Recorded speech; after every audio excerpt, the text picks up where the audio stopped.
our global society, our multicultural world demands that we examine and uproot sources of prejudice and racism. After 40 years, you still cannot find a more powerful diversity training program than Jane Elliott's Blue-Eyed Exercise. It started in 1968 when an ABC film crew watched a rural Iowa third grade teacher bring the concept of discrimination to a classroom of white children. I mean, the blue-eyed people are the better people in this room. Well, hello. Oh, yes, they are.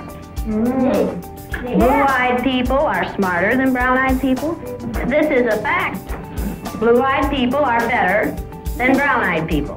The blue-eyed people get 5 extra minutes of recess, while the brown-eyed people have to stay in.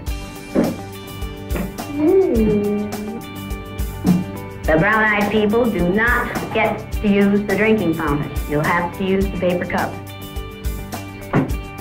You brown-eyed people are not to play with the blue-eyed people on the playground because you are not as good as blue-eyed people. Jane Elliott visited those third graders many years later and has run the same blue-eyed, brown-eyed program with adults in the U.S. and in different countries. Oprah had Jane do it with her audience and counts this as one of the top shows of her entire 25-year run. These people can take off their collars and then nobody knows what color their eyes are from a distance. How many of you people of color can take off the collar that we have put on you? How many of you can take off your color? God to be like that. One race, the human race, and human beings created racism. Oh, I love that. And the accolades still keep coming for this one-of-a-kind program.